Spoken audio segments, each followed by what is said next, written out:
ଯୋଉଦିନ ତା ବାପାକୁ ଟିକେଟ ଦିଆଗଲା ନାହିଁ ସିଏ ଯୋଉ କାରଣ ପାଇଁ ଆପଣ କହିଲେ ପୁଅ କହିଥାନ୍ତା ମୋ ବାପା ଚାଲ ଯିବା ଇଣ୍ଡିପେଣ୍ଡେଣ୍ଟ ଠିଆ ହେଇକି ଆସିବା ତାହେଲେ 19ରେ ଟିକେଟ ନେବି 24ରେ ଟିକେଟ ନେବି ତାପରେ ବିକ୍ରି ହେଇ କହିବି ମୁଁ ସାଧୁ ଖଜୁରୀ ଗଛରେ ମୂଳରେ କ୍ଷୀର ପିଇଲେ ମୁଁ ଏଇଥିପାଇଁ ପ୍ରଭାତ ବିଶ୍ୱାସ କହୁନଥିଲି କାରଣ ସେତେବେଳେ ଦଳରେ ଥିଲେ ମୋ ପାଇଁ ଯଦି କାହାର ଭୋଟ ଖଣ୍ଡେ ମିଳୁଛି ମୋର କ୍ଷତି ହେଇକି ନବୀନ ପଟ୍ଟନାୟକ ସମ୍ମାନ ରହୁଛି ମୋର କ୍ଷତି ହେଇକି ମୋର ଯେତେ କ୍ଷତି ହବ କିଛି ଅସୁବିଧା ନାହିଁ ପାର୍ଟି ପାଇଁ ମୁଁ ସବୁ ସହି କାରଣ ମୁଁ ଦଳିତ ପରିବାରରୁ ଆସିଛି ସହିବା ଶିଖିଛି ସ୍ୱାଭିମାନ ଶିଖିଛି ସାକ୍ରିଫାଇସ୍ ଶିଖିଛି ତେଣୁକରି ମୁଁ ପାର୍ଟି ପାଇଁ ଚୁପ୍ ଥିଲି ଯାହା ପଚାରିଲୁ ଆଜି କହିଲି ଯେ ମୁଁ ଆଜି ପର୍ଯ୍ୟନ୍ତ ଚୁପ୍ ଥିଲି କାରଣ ପାର୍ଟି ପାଇଁ ମାନେ ସିଏ ଗୋଟେ ମୁଁ ତାଙ୍କ ଦ୍ୱାର ଦେଖିନି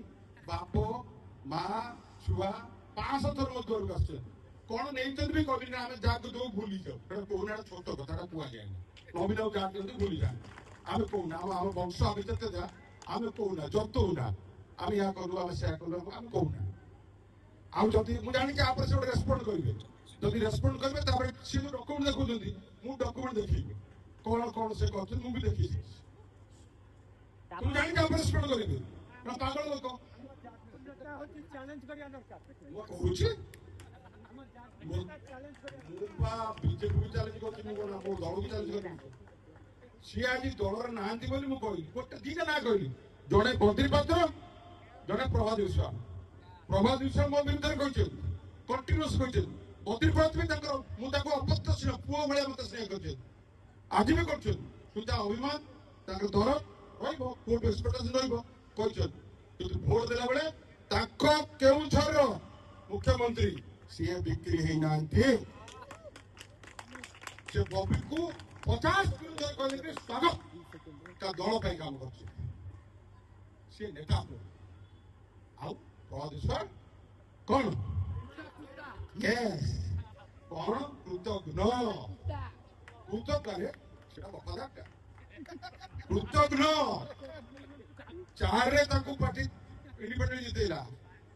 9ରେ ଜିତେଇଲା 14ରେ ଜିତେଇଲା 19ରେ ତା ପୁଅକୁ ଦେଲା 24ରେ ପୁଅକୁ ଦେଲା ସେତେବେଳେ ସ୍ୱାଭିମାନ ବାପା ପାଇଁ ଦେଖାଲେ ମୋ ବାପାକୁ ଏତେ କରିଥିଲେ ମୁଁ ବାପା ପାଇଁ ବାହାରିଛି କିନ୍ତୁ ବାପା ପାଇଁ ବାହାରିଥାନ୍ତୁ 19 ମସିହା ଟିକେଟ ନେଇନଥାନ୍ତୁ ଇଣ୍ଡିପେଣ୍ଡେଣ୍ଟ ଜିତେଇଥାନ୍ତୁ ତାହେଲେ ଜାଣିତେ ତ ବାପା ସ୍ୱାଭିମାନ ପାଇଁ ନେଲା ବେଳକୁ ଏବେ ପାଣ୍ଡିଆନ ସେତେବେଳେ ଥିଲେ ବବି ବିରୋଧ କଲେ ପାଣ୍ଡିଆନକୁ ଟେକିଲେ କାଳେ ଭାବ ମିଳିବ ତ ପାଣ୍ଡିଆ ସବୁବେଳେ ନେତା ପାଖରେ ରହିବନି ସେକେଣ୍ଡ କ୍ଷମତା ପାଖରେ କେମିତି ପଦଟାକୁ ଚାଟି ଚୁଟିକି କାମ କରିବ କି ସେ ତ ଭାଷଣ ଦେବେ ତ ଗଳି ପଡିବ ଏତେ ବଢିଆ ଭାଷଣ ଦେବେ ଆଉ ଚଟୁକି ଗୁଳି ପଡିବେ ଏବେ ଭଲ କହିବେ ନେକ୍ସଟ ମୋମେଣ୍ଟରେ ପୁରା ତାର ସ୍ୱାର୍ଥ 24 ଘଣ୍ଟା ତାର ସ୍ୱାର୍ଥରେ ସେ ଖାଏ ଆଜି ପ୍ରୁଫ ହେଲା ଯଦି ସେ ଭୋଟ ଦେଇଥାନ୍ତେ ନବୀନ ପଟ୍ଟନାୟକକୁ ବବିକି ଫେର କହିଥାନ୍ତେ ତାହେଲେ ତା ଜଷ୍ଟିଫିକେସନ ଥିଲା ଆକ୍ସେପ୍ଟ କରିଥାନ୍ତେ ବୁଝିଲେ ସାଙ୍ଗେ ସାଙ୍ଗେ କହିଲେ ସୁଜାତା କାର୍ତ୍ତିକନ ତାପରେ କହିଲେ ବିରୋଧ ଶତ୍ରୁତ ବେলা ଶତ୍ରୁ ତୋର କଣ ଖାଇଲା ନବୀନ ପଟ୍ଟନାୟକ ଦଳ ସିଏ ତୋର କଣ କଲା ଶତ୍ରୁ ଡାକନ୍ତୁ ତାକୁ ଡାକନ୍ତୁ ତାକୁ ମାନି ପକେଇ ଜଣକୁ ପଇସା ଦେଇଛନ୍ତି ତାକୁ ଫେର କାଳେ ପଇସା ମାଗିବ ତାକୁ ମୁଁ କହିଲି ସେ କୁହନ୍ତୁ ତାପରେ ମୁଁ ଗୋଟେ ଭାବିଲି ସେ କୁହନ୍ତୁ ତାପରେ ଗୋଟେ ଭାବିଲି ଏମାନେ କେହି କହିପାରିବେନି କାରଣ ଶତ୍ରୁତା ଆମର ଭଦ୍ର ଲୋକ ଆମେ ପୁରା ଭଦ୍ର ପାର୍ଟି ପାଇଁ ତୁ ଯେତେବେଳେ ଯୁଦ୍ଧ କରିବୁ ଭାଇ ତୁ ବି ଖାତା ପତ୍ର ଧରୁଛୁ ମୋର ଖାତା ଦରକାର ଲୋକ ଜାଣିతే ବବିର ମେମୋରି ବହୁତ ସାର୍ ପୁରା ମୁଁ ଡେଟ୍ ୱାଇଜ୍ ବି କହିବି ବାପା ବୁଝିଲ ବାପା ତମେ ଦେଖିଛ ନା କିଛି ଭଲ ସାଧୁ ସାର୍ ଆଉ କିଛି ଭଣ୍ଡ ସାଧୁ ସାର୍ ଭଲ ସାଧୁ ଯେ ଜମା କଥା କହିବେନି ମାର୍କ କରିଥିବ ଯେ ରିଏଲ ସାଧୁ ସେ ଜମା କଥା କହିବେନି ତମେ ଆସିଲେ ଦୂରେଇ ଭାଇ ଯାହା ମୋର କିଛି ନାହିଁ ଯିଏ ଭଣ୍ଡ ସାଧୁ ଖାଲି ବକିବ ଆସ ସବୁ ଜଲ୍ଦି ସେ ଗୋଟେ ଖଇଆ ପିନ୍ଧନ୍ତି ତତେ କିଏ କହିଲା ଖଇଆ ପିନ୍ଧିବା ପାଇଁ ନାନୀ ବାବା ଆମର ତତେ କିଏ ନାନୀ ବାବୁ କହିଲା ତ ଭଣ୍ଡ ବାବା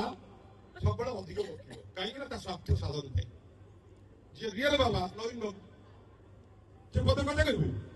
ତାର କାମରେ କରି ଦଉଛନ୍ତି ମୁଁ ଟିକେ କହିଲି ଜଣେ 24 ଘଣ୍ଟା ମିଡିଆରେ ବକର ବକର ହଉଛି ଜଣେ ଯେତିକି ଦରକାର ସେତିକି କହିବ ଏକ୍ସାମ୍ପଲ ସେଇଥିପାଇଁ କହିନଥିଲି ପ୍ରଭାତ ବିଶ୍ୱାଳ କହିନଥିଲି ଏଇଥିପାଇଁ ସେତେବେଳେ ମୋ ଦଳରେ ଥିଲେ ମୋର ଦେହ ହାତରୁ 5 ଖଣ୍ଡ ଖଟି କରି ମୋ ବିରୁଦ୍ଧ କରି ମୁଁ ଦଳ ଯେଥିବ ତା ଭିତରେ କହିବି ଆଜି ଯେହେତୁ ନାହାନ୍ତି ତାଙ୍କ ମୁକା କରିବା ମୋ ଦରକାର ଥିଲା ତା କ୍ୟାରେକ୍ଟର ଦେଖିଦେବେ ସବୁ ପାରିବାବୁକୁ ଏମିତି ଟେକିଲେ ଟେକିଲେ ଟେକିଲେ ଯେ ଆଉ ଅବସ୍ଥା ନାହିଁ ତାପରେ ଯାଇକି ଆଉ ଡାକୁନାହାନ୍ତି ମୁଁ ତାଙ୍କୁ କହୁଥିଲି ପ୍ରତାପ ଜେନା ପ୍ରଭାତ ବିଶ୍ୱାଳ ଆଉ ଋଷି ସାମନ୍ତରାୟ ବସିଥିବେ ସେ କେମିତି ହଉଥିଲେ ତାଙ୍କ ପୁଅ ପାଇଁ ଟିକେଟ ପୁରା ଖୋଲା ମଞ୍ଚ ମୁଁ କହୁଛି ଖୋଲା ମଞ୍ଚ ସେ ତ କହୁଛନ୍ତି ଡିବେଟ ପାଇଁ ଗୋଟେ ମୋବାଇଲ ଦେଖ ଦେଖ ଦେଖ ଦେଖ 2012 ମସିହା ଗୋଟେ ଗୋଟେ ଦେଖୁନ ମୋବାଇଲ ଟିଭିରେ ଏଇ ମିଡ୍ ନାଇଟ୍ ଅପରେସନ ବବି ଆରେ ମିଡ୍ ନାଇଟ୍ ଅପରେସନ ବବି ଥିଲା ବବି ଅର୍ଗାନାଇଜ ସେକ୍ରେଟାରୀ ତୁ ସସ୍ପେଣ୍ଡ ତ ନବୀନ ବାବୁ କାହିଁକି ଅଛନ୍ତି କାହାକୁ ଦିନ ଲଣ୍ଠନ ଦେଖୁଛି କାହାକୁ ଦେଖୁଛି ନବୀନ ବାବୁ ମହାନ ସିଏ ସବୁବେଳେ ଗୋଟେ କଟକ 14 ହେଲା ବିଜୁ ବାବୁଙ୍କର ଜାଗା ସେ ସ୍ୱାଭିମାନକୁ ଲୁଣ୍ଠନ କରିଛନ୍ତି କଟକ 14 ହଉଛି ସମସ୍ତେ ଜାଣିଛନ୍ତି ବିଜୁ ତିଆରି କରିଥିଲେ ତାକୁ ରିପ୍ରେଜେଣ୍ଟ କରୁଛନ୍ତି ବିଜୁ ଆପଣ ଦିନେ ଦେଖିକି ଏତେ ବକର ବକର ବକର ବକର ଗୋଟେ କ୍ୱେଶ୍ଚନ ପଚାରୁଛି ମୁଁ ଜାଣିନି ଟ୍ୱିଟ୍ ମାରିଥିବେ କି କହିଥିବେ କି ତାଙ୍କ ବାପ ପୁଅ ଖାଲି ଟିଭି ଖୋଲିଲେ ମେ ଅବିଚାର ଅବିଚାର କଥା କହୁଛନ୍ତି ଯୋଉ ବିଜୁ ବାବୁ ଯୋଉ କଟକ 14 ସେ ଜିତିଛନ୍ତି 5 ଥର ବିଧାୟକ ହେଇଛନ୍ତି ତାଙ୍କ ସିଏ ତାଙ୍କ ପୁଅ ବିଜୁ ବାବୁଙ୍କ ବିଷୟରେ ଯେତେବେଳେ କହିଲେ ଜଣେ ସାଂସଦ ତାଙ୍କ ନାଁ କଣ ସାଂସଦ ଜଣେ ବିଜୁ ବାବୁଙ୍କ ବିଷୟରେ କହିଲେ ତାଙ୍କ ନାଁ କଣ ଦିଲ୍ଲୀରେ କଣ କହିଲେ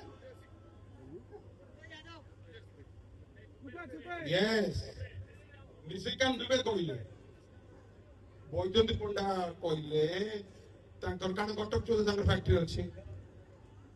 ବିଜୟ ମହାପାତ୍ର କହିଲେ ତାଙ୍କ ବିଜୁ ଆଦର୍ଶ କଥା ବିଜୟ ମହାପାତ୍ର କହିଲେ ଦିଲ୍ଲୀପ ରାୟ କହିଲେ ଆପଣ ଏ ବାବୁଙ୍କୁ ଦେଖିଲେ ଏ ଭଣ୍ଡ ବାବୁଙ୍କୁ କହିବା ବିଜୁ ବାବୁ ବା କଟକ 14 ବିଧାୟକ ଓଟିଏମ୍ ପାଇଁ ସେ ଜିତିଛନ୍ତି 24 ମସିହାରେ କେବଳ ନବୀନ ବାବୁଙ୍କ ପାଇଁ ପାଣ୍ଡିଆନ ପାଖରେ 20 ଥର ବସିଥିବେ ଆଜ୍ଞା ଏଇଟା କରନ୍ତୁ ମୁଁ ଜିତିବି କାରଣ ତାଙ୍କୁ ଦେଖିବ ସବୁଠୁ ଖରାପ କରିଥିଲେ ସେ ଜିତିଲେ କାହିଁକି ନାହିଁ ଯେହେତୁ ବିଜୁ ବାବୁଙ୍କର ଯେ ଆମର ସବୁଠୁ ତାଙ୍କ ବିଷୟ ଆଉ ବାକି ସବୁ ବିଷୟ କହିବି ମୁଁ ସଚଟ ମୁଁ ଖଦ୍ରୀ ଗଛ ମୂଳରେ କ୍ଷୀର ତାଣି ପିଇକି କିନ୍ତୁ ବିଜୁ ବାବୁ ବିଷୟରେ କଥା ଦେଖିଛ ଟ୍ୱିଟ୍ କରିଛନ୍ତି ଗୋଟେ ବାର୍ତ୍ତା ଦେଇଛନ୍ତି ମୁଁ ଟ୍ୱିଟ୍ କରିଛି ସମସ୍ତେ କରିଛନ୍ତି ଯିଏ ଓଡ଼ିଆ ସ୍ୱାଭିମାନୀ ବିଜୁ ବାବୁଙ୍କର ଯାହା ଯିଏ ସେ ଲେଖିବ କହିବ କିନ୍ତୁ ପ୍ରଭାତ ବିଶ୍ୱାଳ କହିପାରିବେ ଭଣ୍ଡ ବାବା ସ୍ୱାର୍ଥ ବାବା କେବଳ ସ୍ୱାଭିମାନ ନୁହେଁ ସ୍ୱାର୍ଥପର ତାଙ୍କର କ୍ଷମତା ଭାଇ ଏନି ମିନ୍ସ ଦରକାର କ୍ଷମତା ପାଗଳ ଲୋକ ତ କ୍ଷମତା ପାଗଳ ପାଇଁ ସବୁ ମିଛ କରିବେ ବିଜେପି ଯେମିତି କ୍ଷମତା ପାଇଁ ଯାହା ଯାହା କହିଦେବେ ତାପରେ କହିଲା ଜୁମଲା ପ୍ରଭାତ ବିଶ୍ୱାଳ ସେ ତାଙ୍କୁ ଠିକ ସେ ଠିକ ପାର୍ଟି ଯାଉଛନ୍ତି ସେ ଯାଇଛନ୍ତି କାମ ଯାହାକୁ ଭୋଟ ଦେଇଛନ୍ତି ସେ ଠିକ କରୁଛନ୍ତି ସେଇଥିପାଇଁ